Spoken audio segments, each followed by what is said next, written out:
Live from Fargo and serving you on TV, online, and on the go. This is Valley News Live at noon. Police say they have not been able to find any evidence of shots being fired in Fargo and West Fargo last night. Thanks for joining us. The first call of gunshots heard came in around 9 p.m. from a business in the 700 block of 45th Street South in Fargo. The caller said a gray Honda Civic and a black Chrysler had left the scene in a hurry. A short while later, another call came in about gunshots in the 800 block of 6th Street East in West Fargo, possibly between two cars. Fargo and West Fargo police and Cass County deputies searched the area for nearly 2 hours, but couldn't find anything. If you know anything about the incident, you're asked to contact police.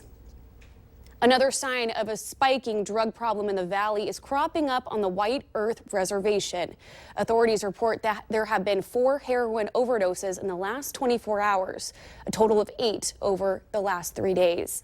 A warning has been posted on the tribe's Facebook page. It says in part, although we do not approve of the use of heroin and other drugs, we need to make sure that drug users know that there's some bad heroin and fentanyl in the area. Monoman County Sheriff Doug Creer says they're trying to fix the problem. If you have any information on any drug-related issues or crimes, call the White Earth Anonymous toll-free tip line at 877-410-8550. We've been told there have been several arrests regarding this incident. We expect to get those names later today. We'll have much more on this story tonight on Valley News Live at 6. Another warm day for us in the valley, but could those clouds produce any precipitation? Let's check in with meteorologist Robert Hahn. Robert?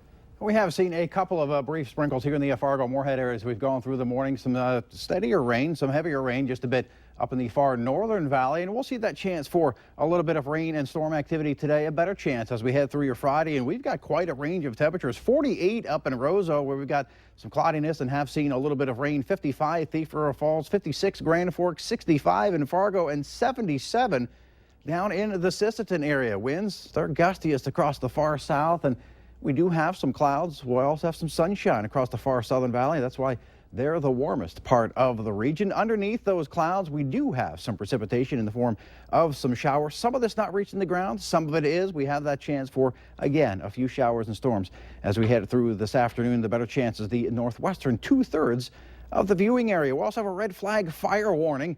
That in effect for parts of the southern valley. That in effect through this evening. The combination of some dry vegetation as well as some breezy conditions and warm temperatures could cause fires to get out of control pretty quickly if any do break out. So use caution. Outdoor burning is discouraged. Going to show you the first 2 days of that 7-day forecast. Today warm, tomorrow not quite as warm with a better chance for showers and thunderstorms. How's the weekend looking?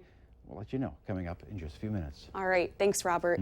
We now know the names of the 2 people injured in a crash near Mapleton.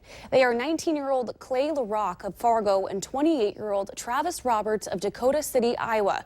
Both were taken to Fargo hospitals. The crash happened on I-94 just after 7 p.m. last night. Troopers say an SUV slowed down in the left lane to turn around at the median crossover and was rear-ended by a car.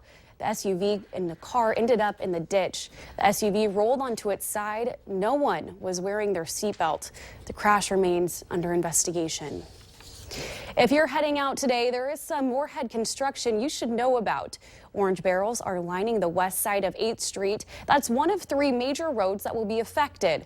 Starting today on Main Avenue, we will lose a lane eastbound from the Red River Bridge to 7th Street. We will also lose a lane going southbound on 8th Street between 14th and 20th Avenue South. These are the beginning phases for this year of what is called the Sims Project.